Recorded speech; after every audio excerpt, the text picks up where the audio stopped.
One. Hi, this is Damien AtHope, and I am an axiological atheist, which can simply be understood as a value theory or a value science atheist. And today, I want to discuss a little bit on shamanism, as seen in Siberia starting about 30,000 years ago. Okay, so let's get started at an archaeological and anthropological understanding of religion, particularly on the study of shamanism. And when I say such as seen in Siberia 30,000 years ago, I'm talking about the Gravettian culture. The Gravettian culture was about 34 to 24,000 years ago, seen in Western Gravettian, mainly in France, Spain, and Britain, as well as Eastern Gravettian in Central Europe and Russia, and as well, like I said, Siberia. Eastern Gravettians, which include the Pavlovian culture, which to me is even more directly connected to the emergence of shamanism. Okay, and this Pavlovian culture is dated to about 31,000 to 25,000 years ago in places like Austria and Poland. So at 31,000 to 20,000 years ago, at least, we see evidence of the emergence of shamans, such as the oldest current shaman burial, which is a female, and she was also buried with the oldest portrait carving of believed to be her face. And an interesting thing is the face shows a deformity on one of the eyes. And to us in the current day, someone with a defect in the vision we would see as having, in a sense, a disability. But that's not, in a sense, how, in a sense, shamans possibly viewed this. Because, in a sense, to a shaman mentality, the lack of eyesight of this world precludes a extra possibility of sight, they believe, in the next world, or the afterlife, or spirit realm, or whatever. And so, someone having their eye damaged could be seen as, which the buried female, who's an older female figure, has one of their eyes damaged in the carving. It appears that could tie into what is seen in even later shamanistic mentalities. In shamanism, in a sense, it's not like a birthright to be a shaman. And once again, I'm an atheist, so I'm not, talking about this from a person who is a shaman or believes in shamanism. I'm just explaining the mentality. So a shaman, they will often have to go through, in a sense, like a almost death event, or some traumatic event, or some sort of traumatic, or born with some sort of an illness or something, and that the belief that once you have this, the idea is you would die, but you didn't, and thus you must be gifted or have, in a sense, a tie to both realms, this world and the believed next world or whatever. So it's believed that a person like that whose experience is going to have more of a chance of, in a sense, being seen as sacred or a special individual, where to us, we just see somebody possibly as being, damaged or having some sort of a disability or an issue. That's not how, in a sense, I believe these early shamans, and certainly not later shamans, see it. So to me, the understanding of all this is to really understand that religion, to me, is an evolved product. No more than a product that we build anything else. It is simply a conglomeration of ideas. In a general way, I'll get to the beginning of all this. In a general way, it all starts, in a sense, in animism, which is, in a sense, a theoretical belief in supernatural powers or spirits. Could also be a spirit-filled life and or afterlife. And that's about 100,000 years ago, as seen as emerging in Africa. Even though it might have started, possibly in Israel, maybe even influenced by interactions with Neanderthals. Anyways, then this is expressed more physically. This animistic spirit realm idea is expressed more fully to me in totemism. And totemism is a theoretical belief in a mystical relationship with powers and spirits through the use or connection of a totem, which to me is about 50,000 years ago in Europe. And might also have some interactions with our archaic humans, either Neanderthals directly or possibly even Neanderthals and somewhat with the Denisovans. And so I think that we not only might have transferred genes, which we did do, we might have also transferred other ideas. And so once you get to the totemism, to me, then I think that it elicits this need for a full-time special person, in a sense, to perform these, in a sense, totemistic or animistic rituals. And to me, this it becomes what we call shamanism, which is, in a sense, a theoretical belief in the access or influence of spirits through rituals. And in addition, there is a further employment of myths like gods added to all of the above, the animism, totemism, shamanism, and to me that's when it equals paganism, which paganism I think is from Turkey, or at least the beginnings of somewhere over there, and it is about 12,000 years ago. So this is often, in a sense, still connected, the beginning of it especially, to more nature-based, sort of a shamanistic type of paganism. It's certainly more than the most current top world religions, which are, in a sense, a form of paganism, but a progressed form that happened after 5,000 with the emergence of the state societies and cultures that gave them, in a sense, for the first time, religion actually had its own military supporting it as a religion. Then after that, about 4,000 years ago, we have, in a sense, the emergence of the beginning of all the world religions we have today that are under 4,000. Many of them are under 2,000. So my hypothesis and explanation to be understood as almost like a building a theoretical house that we call the modern religion development. It seems ancient people who had to survive amazing threats in a dangerous universe were filled with superstitions about it and had perceived beliefs that things, because of animism, were good or evil, that the world in itself and humans, in a sense, had this immorality or imperfection, such as the later beliefs of imperfection of the soul, which might have been very old ideas, which is thought to affect the still living today, and led to, I believe, ancestor worship. Presumably, these ancestor worship led to the belief in supernatural beings, which at some point were turned into the belief of gods. This feeble myth called gods were just a human conceived idea that was made from nothing into something and done over and over again, changing again and again, taking on more as they evolved.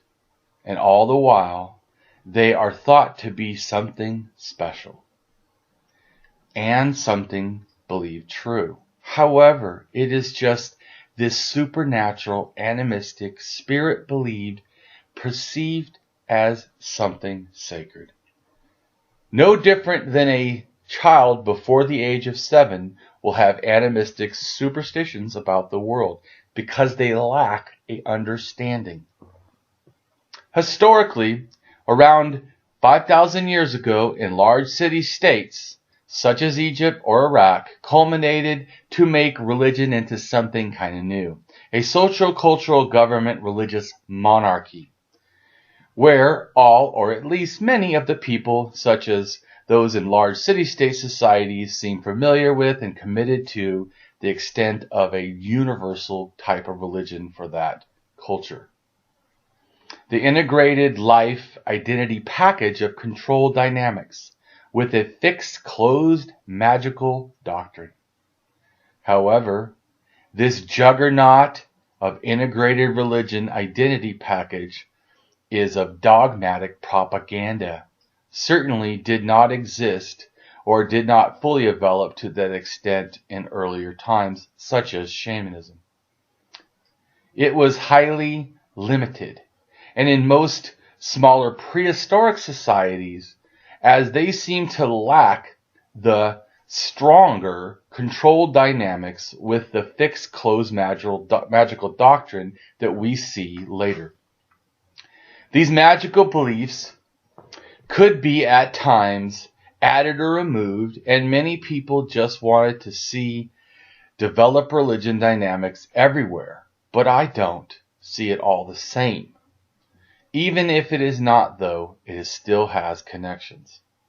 Instead, all that is found of these juggernaut religions are largely seen in fragments of the earlier religions before religion domestication after 5000. Religion, as we think of them today, are in a sense a new fad, even if they go way back, way before the 6,000 years ago timeline that the creationists sometimes like to tout of the Bible.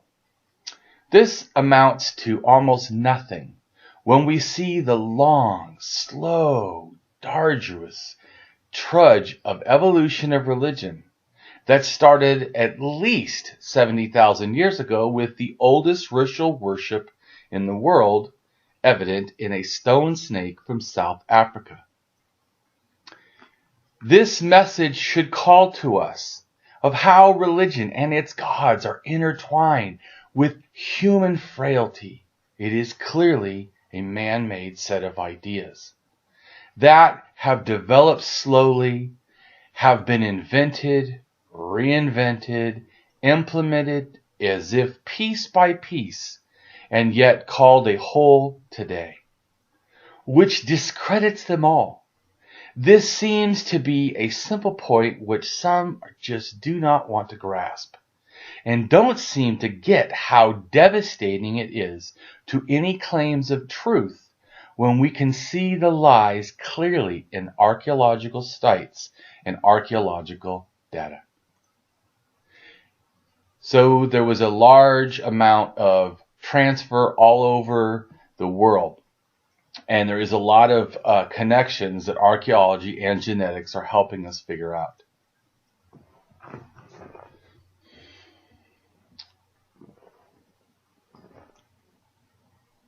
Faith needs to be understood in my context now as a primitive form of irrational pseudo-knowledge.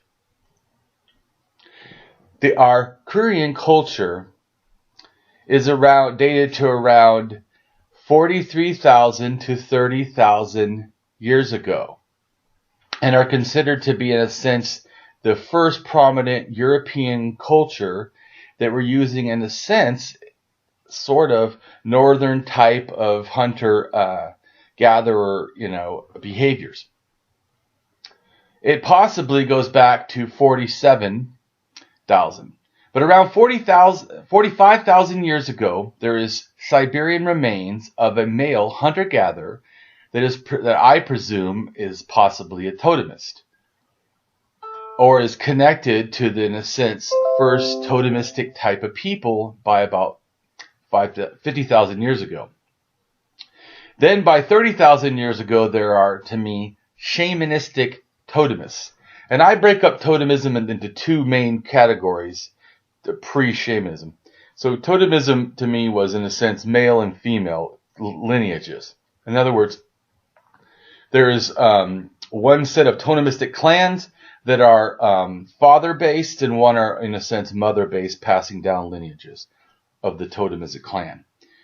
So to me, this relates to, I think that totemism and shamanism, because I think totemism blended into shamanism, and then after that, because I've heard before some people say it's hard to find, clean totemism itself, like its own culture. And I think some of the reason is because it blended into, in a sense, an early type of shamanism. Then after that point, I think it was basically kind of a dual package. Shamanism, totemism together. I think it was, in a sense, a totemistic shamanism, sort of, is my presumption, for the female, the more group-oriented. Because I think that's closer to the shamanistic mentality in general. That more of an egalitarian type of a behavior and a valuing of females was different, and the less control happens, I feel, under shamanism, less control of the environment in relation to the totemism that seems to be a larger control of the environment. Because totemism comes up with the idea of the sacred and profane, things you can do, things you cannot do, things that are where you can have sex with, even things you can't, things you can eat, things you can't. So anyways, like I said, by 30,000 years ago, you have the shamanistic totemism. And like I said, the one with the totemistic shamanism, I think, is the male lane. And then it's more of a shamanistic totemism is more the female. And so one of these early modern humans inhabited Western Siberia seems to show this. And seemingly the Proto-Equestrian culture, possibly Neanderthal Chaponian culture is connected. I think possibly it's even a pre-Proto-Equestrian culture. Or in a sense, it's modern humans, in a sense, type of a proto-culture, agrarian culture mixed with, I believe, some of the Neanderthal culture. I think there also might be some vice versa, that possibly Neanderthals learned some and were picking up ideas from us too. I don't think that it was a transfer just one way. And so 43,000 years ago, there's numerous pendants recovered from a site in Russia, Siberia, and at least one of them is dated to 43,000 years ago, including of a group of more than 40 pendants, as well as fox canines pierced and hung, probably either on clothing or as necklaces or bracelets. In addition, pendants were made from stone and from fossils, along with shell beads in lower layers. And the pendants seem to be early good evidence for personal adornment, and more than likely this had a religious or a social, cultural, religious element to it. And the population that was dated at that site were generally around 42 to 30,000. And it definitely seems to be part of the Equestrian sequences of tools and culture, considered to be, in a sense, the oldest component associated with modern humans at archaeological sites in Europe. There is a 34,000-year-old lunar calendar and a cave art item that seems to show this sort of a shift turning from totemism to early shamanism. And this also, and the shape of it, and it also might connect to, I feel, the phallus phenomenon, or penis phenomenon in a sense, or penis shape, phallus shape. Anyways, I think also could relate to bull horns, why there's a association with bull horns and phalluses, as well as shamanism phenomenon itself merging 30,000 years ago. Moreover, it could be this large, in a sense, multiple religious cultural phenomenon starting in totemism and then transferring from the Equestrians somewhat to the Gravettians culture. And it seems that Gravettians, there was a larger caring for women, and there certainly is a artifact of a woman holding a bullhorn dated to about 25,000 years ago that may even relate to later kind of a goddess worship or bull cults, because a lot of times there's even a book called The Goddess and the Bull, and it's relating to these later goddess and bull cults, because it wasn't like there was a bull cult separate always, in a sense, from the goddess. It's almost like these things went together. the goddess, and the bull. Anyways, and is seen at places like Çatalhöyük, which is the first religious design city from Turkey, and it starts about 9,000 years ago. And likewise, this also could relate to things like the 12,000-year-old bull glyph at Göbekli Tepe, the first religious temple also in Turkey, which may relate to older bull and female worship art, like I said, for at least 25,000 years ago. And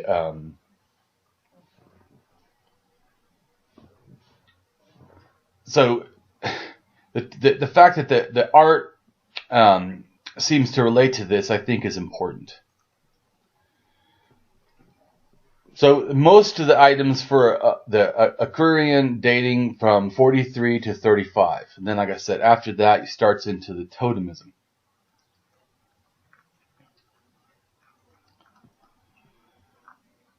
So what we don't understand in general, we often come to fear. That which we fear, we often learn to hate. And things that we hate, we usually seek to destroy. It is upon us to try to understand the unknown or the unfamiliar, not letting it drive us into the unreasonable arms of hate and harm.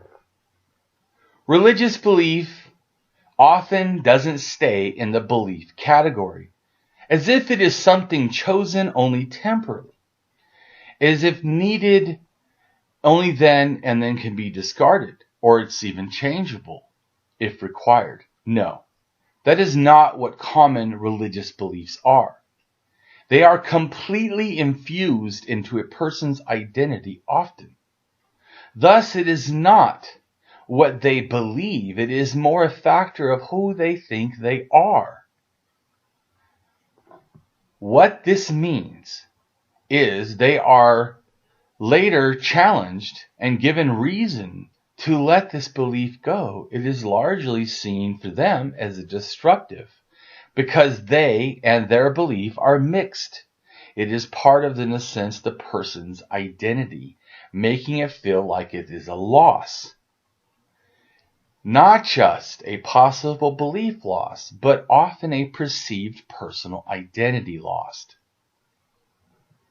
Religions continuing, though, in our modern world, full of science facts, like the archaeology and ideas I'm trying to present, should be seen as little more than an irrational conspiracy theories of reality. Nothing more than a confused reality made up by unscientific echoes from humans past. Rational thinkers must ask themselves, why continue to believe in religion stories? Religion myths are nothing more than childlike stories and obsolete tales once used to explain how the world works, acting like magic was needed when it was always only nature. These childlike religious stories should not be taken seriously, but too often they are. Often without realizing it, we accumulate beliefs that we allow to negatively influence our lives. In order to bring about new awareness, we need to be willing to alter skewed beliefs. Rational thinkers must examine the facts instead of blindly following beliefs or faith. I try to collect and research information from places such as archaeology, anthropology, ethnography, history, linguistics, genetics, art, science, sociology, geography, psychology, philosophy, theology, biology, and zoology, etc. It will make you question your beliefs as it did mine. With information, one inquires. With ideas, one ponders. With new explanations, one understands.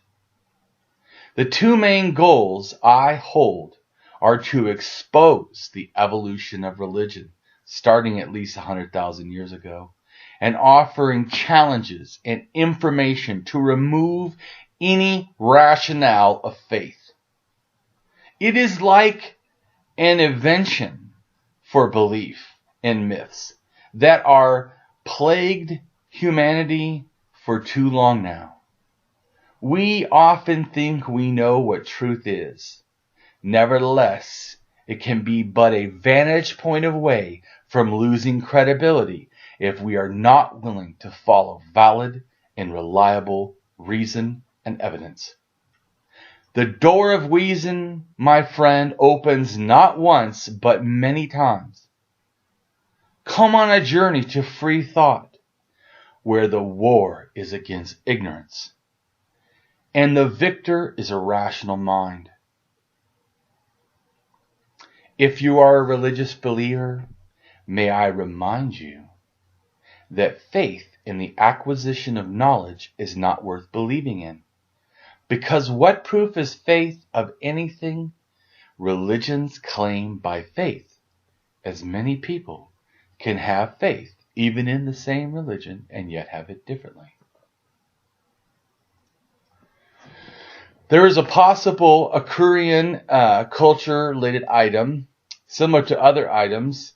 It seems to have a little plaque with a possible lion man or humanoid figure on one side. Interesting with the lion man figure, because there's also one of the oldest, in a sense, human art figures that is of a lion man from Germany, which in a sense is this prehistoric art made, in a sense, a statue of ivory that could be, 38,000 years ago to 40,000 years ago.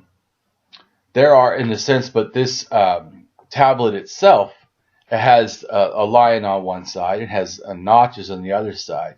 Interesting is that it has exactly 86 notches, which it could be seen as having two special meanings.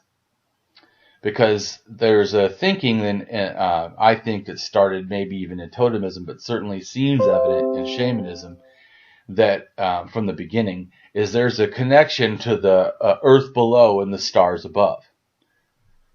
And so this number of notches could be, in a sense, if you subtract, from a year, it equals the average number of days of pregnancy, and the number of days also possibly of one of Orion's two prominent stars. To ancient man, in a sense, this might have linked human fertility with spirit stars in the sky. 35,000 to 30,000 years ago, there's a burial with red ochre where the person has a shell bead cap on their head. And it's found in Italy. It seems to be definite ceremonial burial of an adult female wearing a cap. It has over 200 shells, with a border of deer's teeth and red ochre around her face, and a bone awl at her side. And it was found that it possibly could be believed to be a man and not a female. It's hard to tell sometimes with the ancient bones, but it's very interesting burial and definitely ceremonial. So we have, like I said before, a connection to the stars also, because even, I think it's from NASA also has this. The first lunar calendar is 34,000 years ago and speaks of human awareness of stars and heavens, and it dates to the Aquarian culture in Europe. And it's believed to actually be cycles of the moon going from, one phase all the way to, other phases. And then at 34,000 to 30,000 in Russia, at Sungur, Russia, is early shamanistic burials. And to me, this was a shamanistic totemism, or a proto, in a sense, shamanism. Though this shamanism was a connected part of totemism and animism that came before it, it still is in a set of new inspired ideas emerging as early shamanism. and it probably connects to the agrarian culture as it was turning more shamanistic at that time. And the remains of a man were buried, and he had 1,500 ivory beads on his clothing, or he would have had his clothing, suggesting that he was placed, in a sense, also as of sacred. And also, there's an interesting part that partially the bones of his feet were burned, suggesting that he might have been placed on embers or something, some sort of a sacred thing going on there.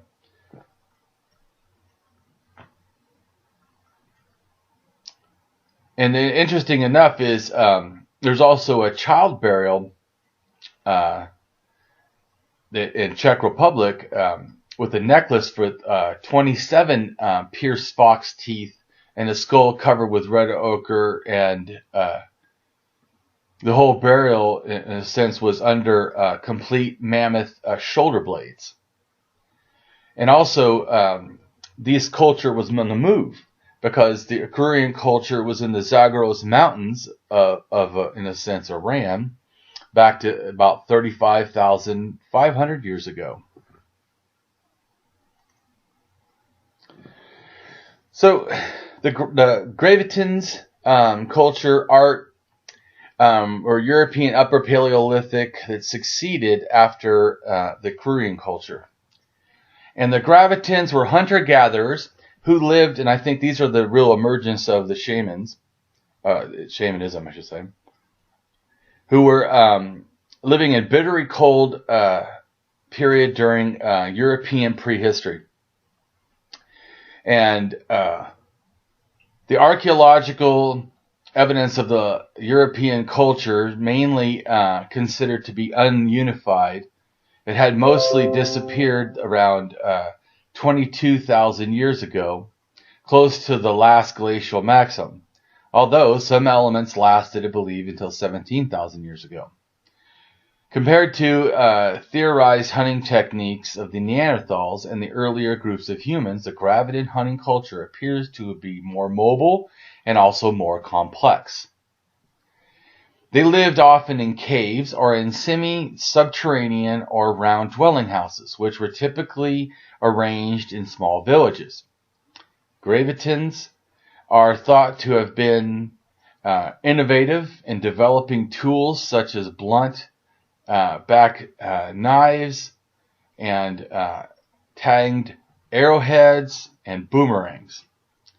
They are known for their Venus figures, which were typically made as either ivory or limestone carvings. The Gravettians had two regional variants, as I had said before. So, like I said, the early shaman burial was 31,000, in a sense, up to 20,000 years ago from the Czech Republic.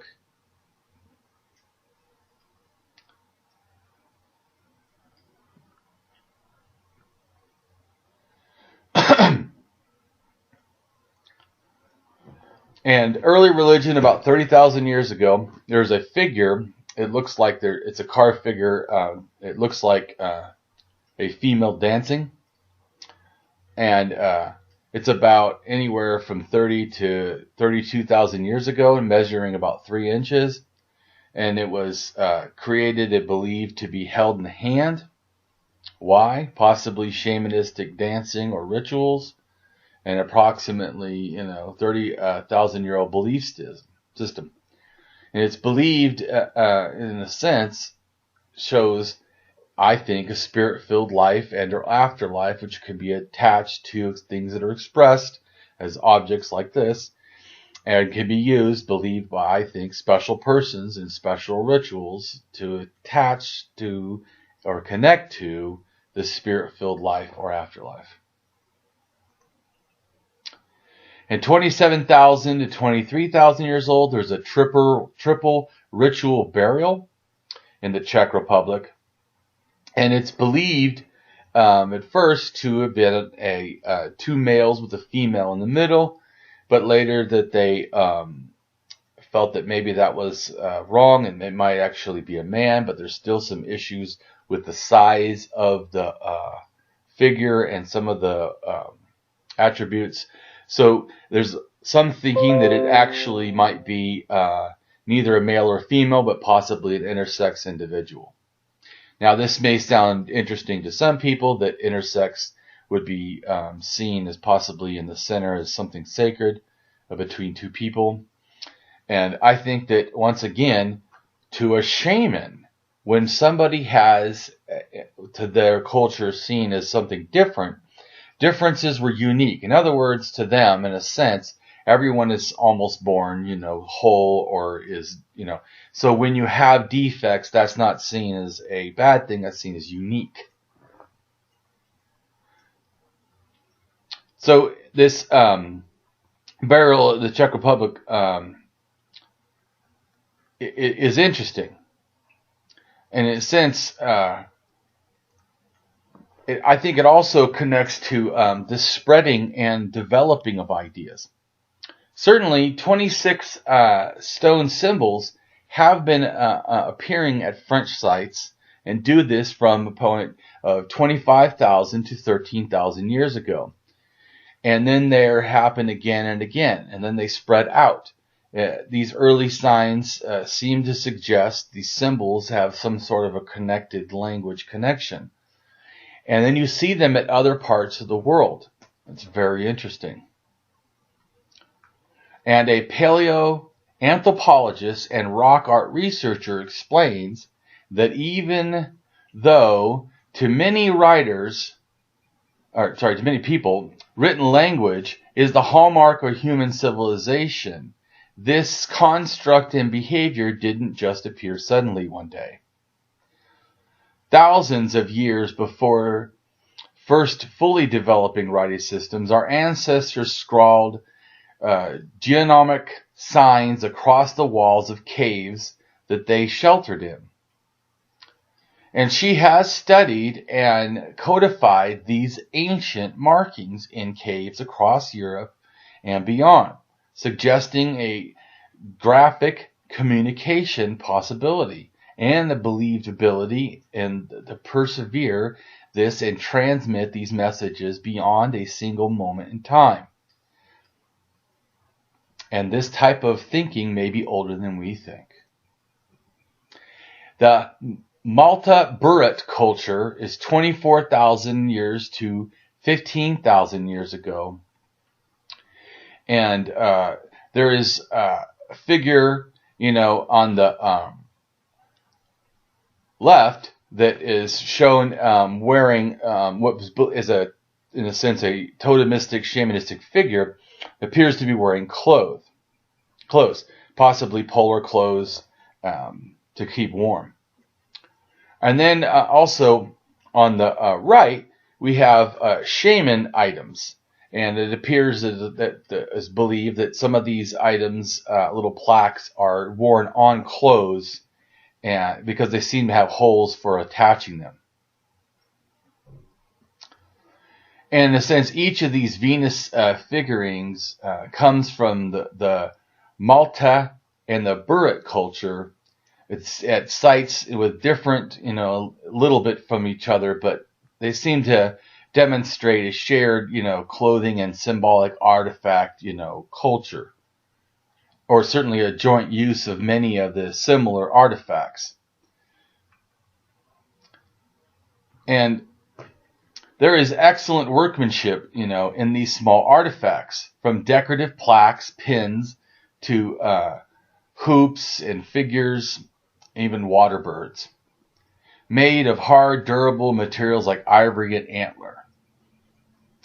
These artifacts seem to suggest the quality of the objects did not remain with everything, such as they didn't always do stuff on boats and sleds and skis, but there does seem to be, other elements that they were crafting.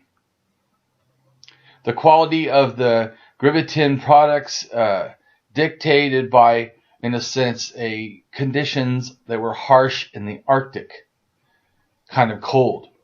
Everything had to be, in a sense, made to withstand and also made light for movement. And nobody is surely to come up with exactly what they were doing, but just since the fact that they were creating stuff and tying it to their bodies, I believe, has got to be something, religious, not just cultural. Because they don't always have just a easy function. They seem to actually hinder function. Okay.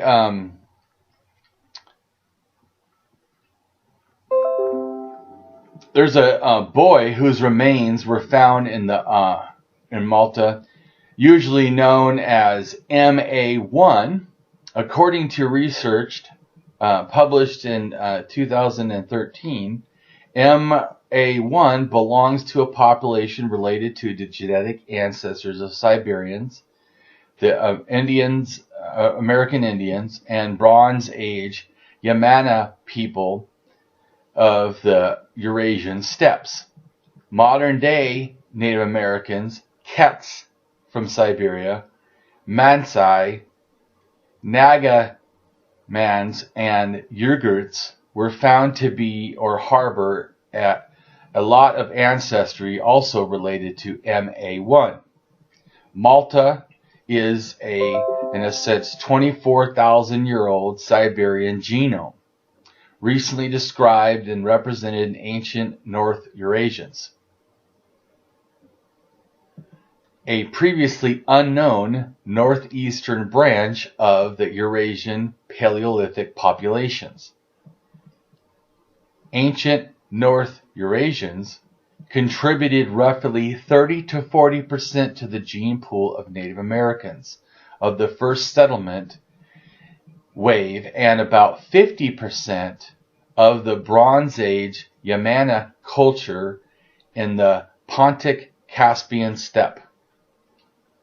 Massive expansions of Cold War culture around 5,000 to 4,000 years ago, originating from the Yamana sources, introduced the ancient European, Northern Europeans genetic pool into the Central and Western Europe, and thus reshape its genetic landscape. During the same period, the Afinzio and Adurno, I don't probably pronounce these right, cultures, genetically similar to the Yamana culture, expanded to the Altai region of South Siberia and later mixed with Siberian populations, giving rise to Bronze Age Kassakuk culture and later Iron Age cultures. A global mixture of this ancient Northern European ancestry occurs in Native Americans, with lower levels in people more recent Bergian origin, i.e. indigenous populations of Chillicook and Kamachak, I'm still probably pronouncing it wrong, the Aleutian Islands, and the American Arctic. According to a single F4 statistic, the current clay of Ket people had the third highest value of ancient Northern Eurasian genetic contribution among all Siberian ethnic groups, preceded by the Chukchi and the Korzaks. Thus, we suggest that the Kets might represent a peak of ancient Northern Eurasian ancestry in Siberia. The hypothesis was tested extensively in a study. The Kets are thought to be the only survivors of an ancient nomadic people believed to have originally lived throughout central and southern Siberia. Also integrated continuity between the modern Kets and the Attalans of Siberia, and the ancient Bronze and Iron Age populations of the Altai region. The Cossack culture samples are dated to about 3,531 years ago. An Iron Age roughly 2,900. So there's a representation in France depicting a bull with an arrow shooting, it looks like, and then it goes almost through the bull's, in a sense, bladder or something, or lower area, maybe even its anus, and then shoots to a point, it looks on the ground, then rebounds, it looks like, into a stork, and then that's near a falling man that looks like he has a horn for a penis that's like the bull horns. I think that this could be representing, in a sense, a totemistic, possibly even shamanistic reincarnation in scene art, in a sense that this looks cave in southwestern France. And it certainly seems to be depicting a man with a bird head and a bison horn for a penis, and next to a bison, looks like it's about to stab him or something. And it's 17,000 years ago, and it's connected to the Magdalenian. The origins of the Gravettian people are not clear. They seem to have appeared simultaneously all over Europe. Though they carry distinct genetic signatures, the Gravettians and the Agrarians before them were descended from the same ancient founding population. According to genetic data, 37,000 years ago, all Europeans can be traced back to a single founding population that made it through the last ice age. Furthermore, the so-called founding fathers of Europe were part of the Agrarian culture, which were displaced by another group of early humans resembling the Gravettian culture between 37,000 years ago to 14,000 years ago. Different groups of European were descended from a single founding population to the greater extent than the Agrarian predecessors. They are known for their Venus figurines.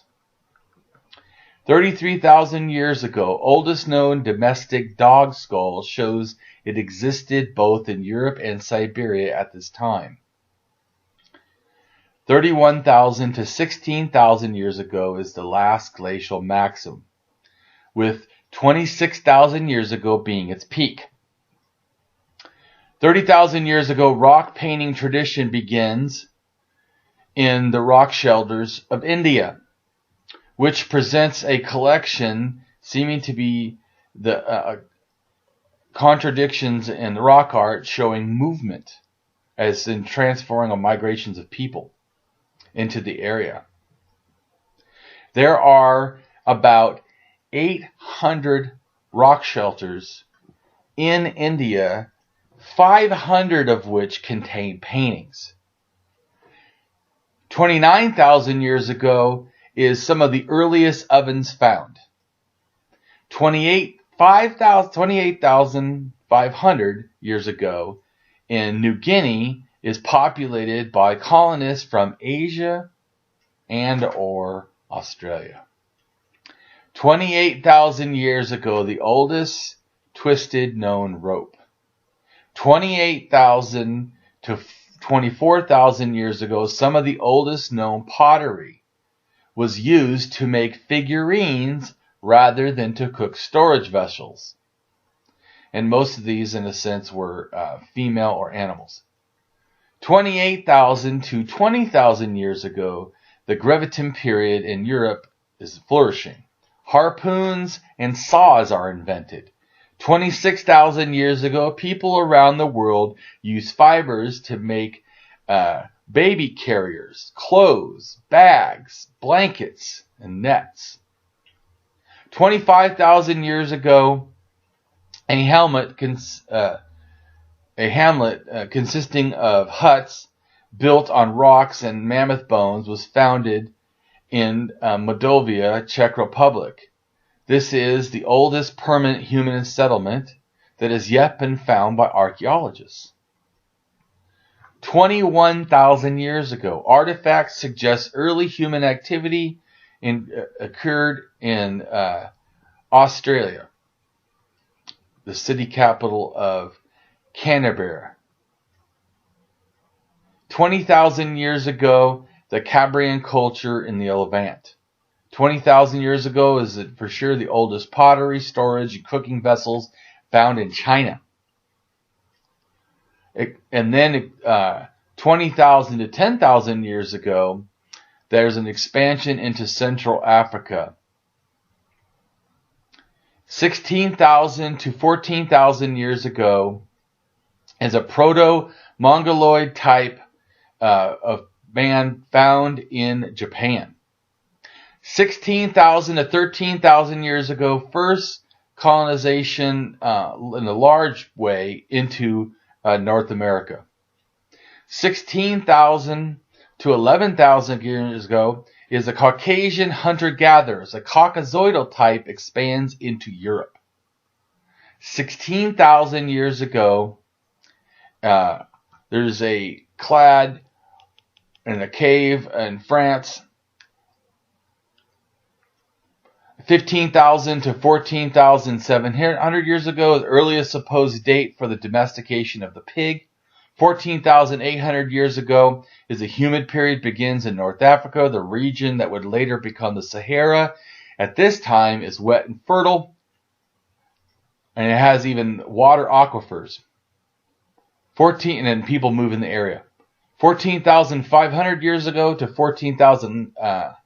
11,500 years ago, at Red Deer Cave, people in China possibly surviving arcane modern human hybrids. 14,000 to 12,000 years ago, oldest evidence of prehistoric warfare. 13,000 to 10,000 years ago, the late glacial maximum, end of the last glacial period, the climate warms, glaciers recede. 13,000 years ago, a major water outbreak occurs on Lake Agassiz, which at the time could have been the size of the Black Sea and one of the largest lakes on Earth. Much of the lake has drained into the Atlantic Ocean. 13,000 to 11,000 years ago, earliest date suggested for domestication of sheep, and approximately 13,000 years ago is the Younger Dryas Age. And here we see a picture of a female, the portrait representation of a Magdalenian woman. She is called the Magdalenian woman after the Magdalenian period of the Paleolithic Europe, so identified by its type of tool and other aspects of material culture. This Paleolithic culture existed in Europe between 17,000 and 11,000 years ago. The Magdalenian woman may date to a period of time where the painting and art activities in Luxor Cave seemed to be appearing. Lux Cave in southwest France has over 600 wall paintings covering the interior wall and the ceilings of the cave. The paintings represent primarily large animals, typical for the local and contemporary fauna of that corresponding fossil record. The drawings are a combined effort, not one event, with many generations, which contributed. The age of the paintings is estimated around 17,000 years ago. So there's been a lot of genetic help to understand this transfer and diffusion of people, and I think also carrying with them the transfer of the religious ideas. One way that you can know things is because you understand that DNA is limited to distribution in certain areas and origins. Europe's most important Ice Age cultures, the Agrarian, were displaced between 34 and 26,000 years ago by another group of early humans called the Gravettians.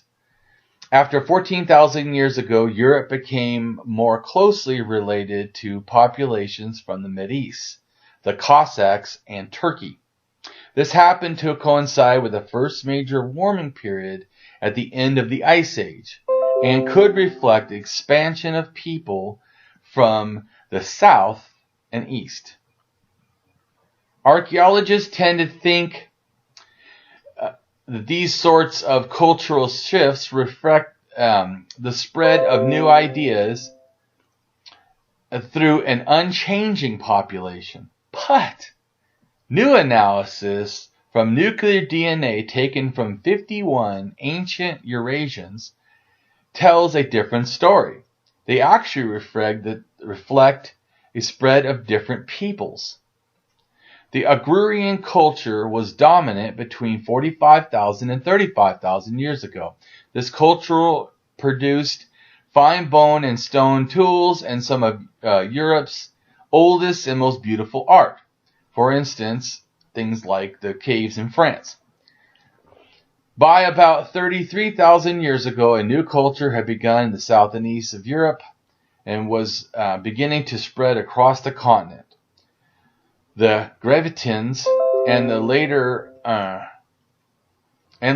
at the height of the Ice Age, about 19,000 years ago, yet another culture swept across from West and Central Europe.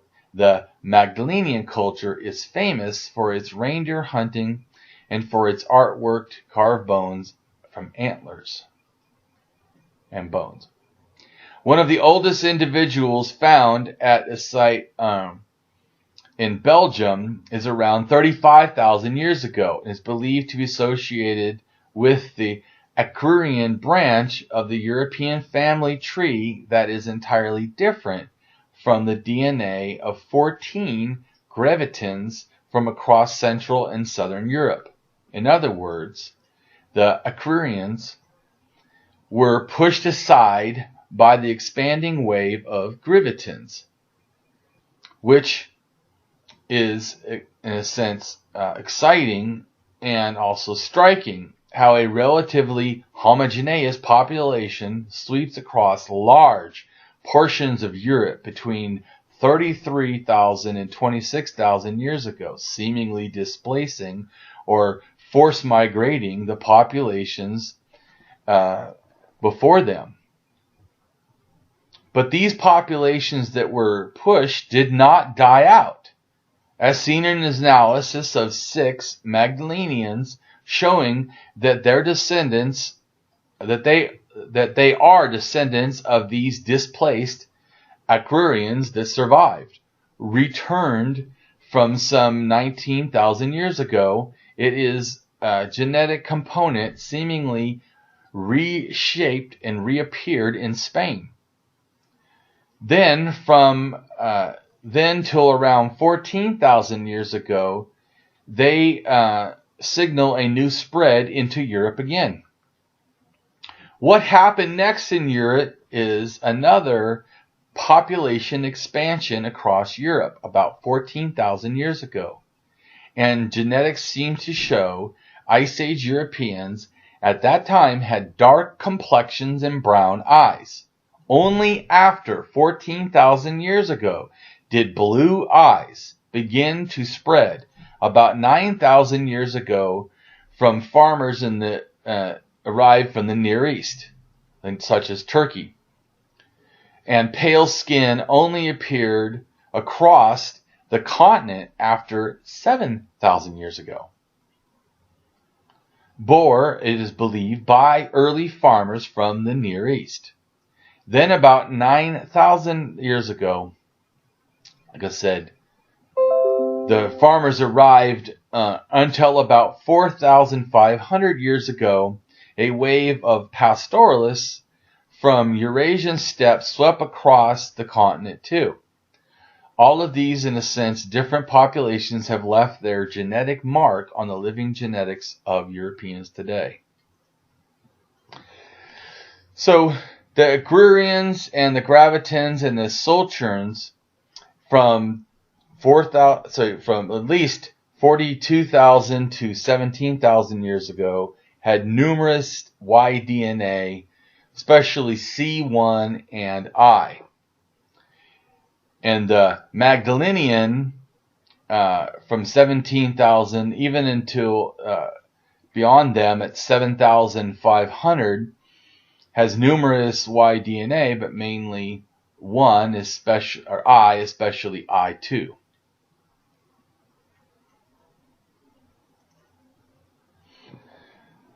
So there's a large movement of people over large places, and the reason why this is so common is because these hunter-gatherers are nomadic.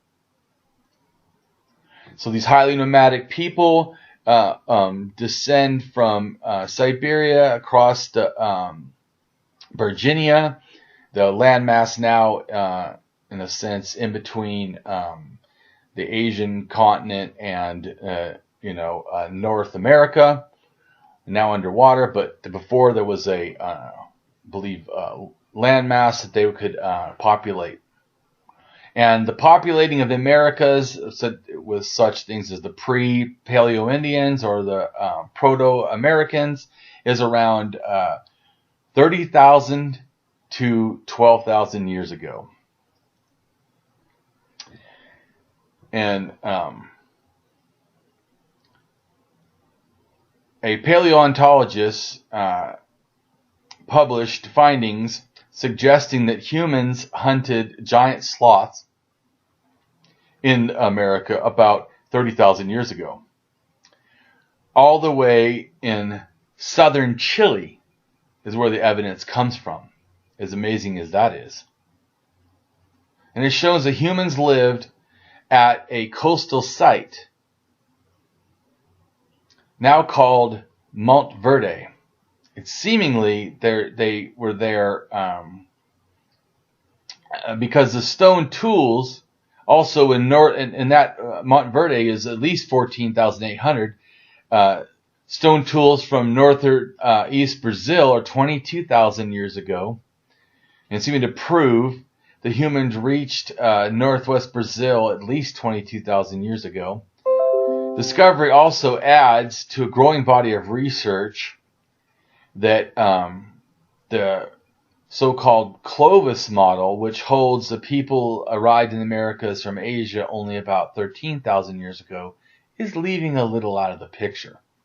There definitely was pre-Clovis peoples in America, in the Americas, I should say.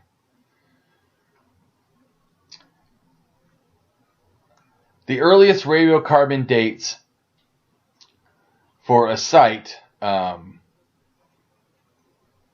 in the Americas is the first evidence for some is 17,000 to 15,000 years ago or more, leading to the understanding that there had to be a deep peopling of the Americas at the beginning. And projectile points and styles that are new seem to suggest there are two separate migrations into North America. And there seems to be an introduction of shamanistic slash painting in Australia dated to around 19,000 years ago. Moreover, there seems to be a general similarity in shamanism in general.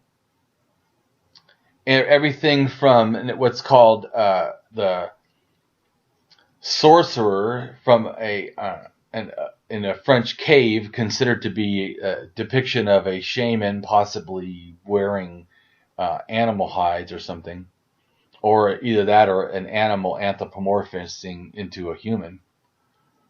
Hard to tell, but it's 14,000 to 13,000, and it has horns on his head. Then there's a 9,000 to 8,500 year ago German female shaman that also has horns on the head and teeth covering, shading her eyes. And then in India, there is a culture at 4,600 to 3,900 that's considered to be also connected in a sense to this because it has horns on the head and it's considered, I believe, to be a proto-Shiva. There's also more elements after that and other cultures. like 2,200 years ago in Celtic and stuff, there is, like in Bulgaria and Romania, there's an artifact with a human with animals around them and then animal horns on their head. And in a drawing from 1692 of a Siberian shaman, they also are wearing antlers on their head and bull horns on the side, and trying to and having a shamanistic drum and rattle. To me, showing that all this stuff has a connection. And to me, the horned female shamans also may connect to pre-Satanism and devil horn worship or horn god worship. And certainly possible clan leadership or special male ancestor totems seem to date to about the oldest being 13,500 years ago. The Fertile Crescent, by 12,500 years ago, seems to have a fertility and death cult belief system that's culminating. 12,400 to 11,700 years ago at Korkutepe in Turkey is pre or early agricultural cult ritualism. Seems to be evident.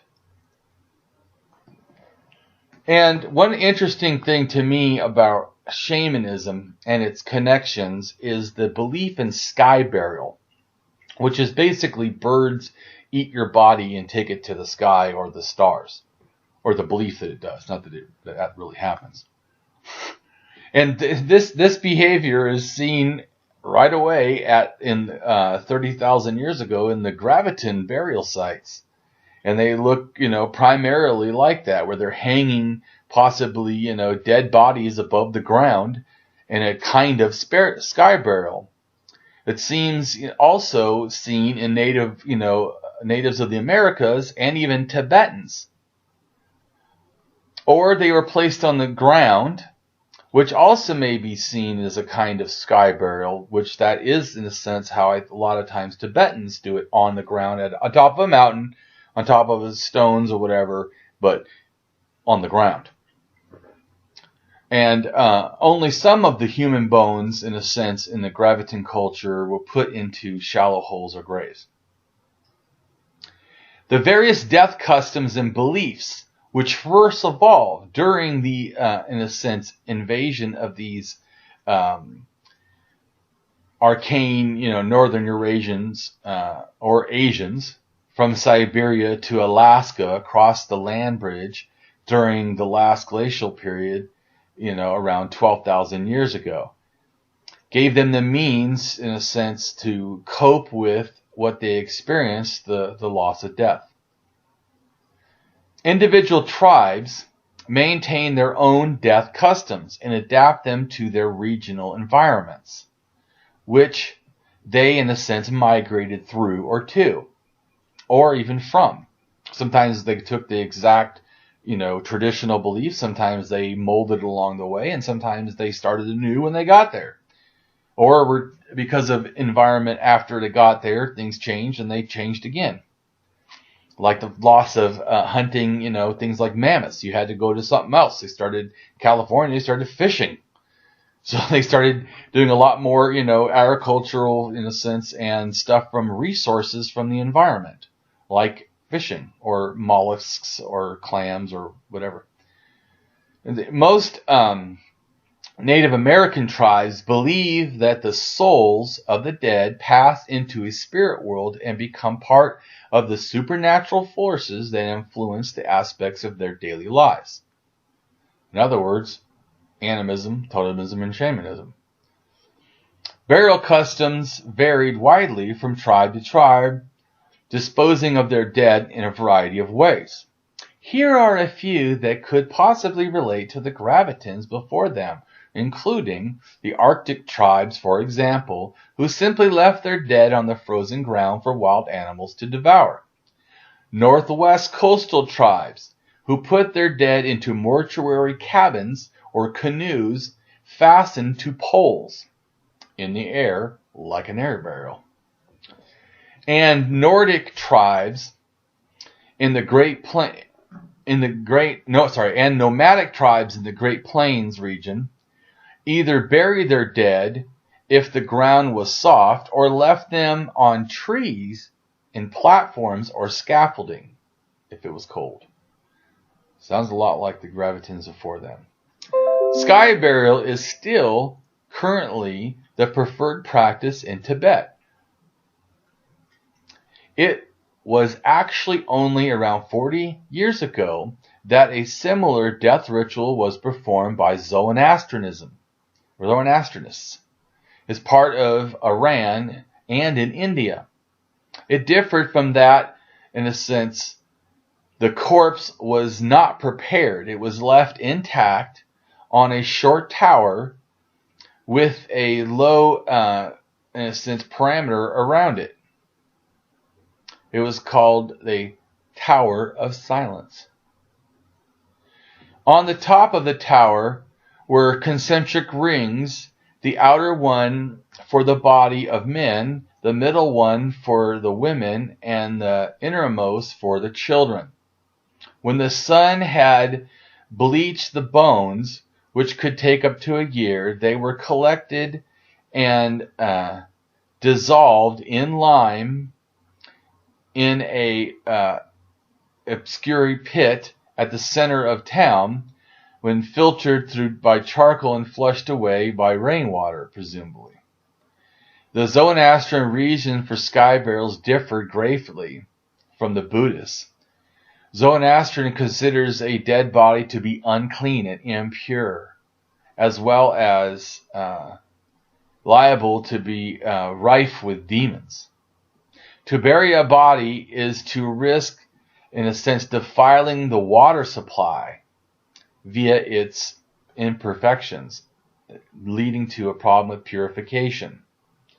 And cremating one could contaminate the believed air.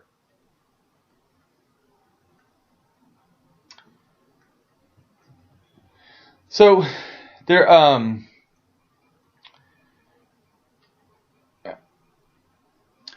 also is a 12,000-year-old burial in Israel, believed to be by the Nufians, ancient people believed to be part of the origination of agricultural and sedentary life.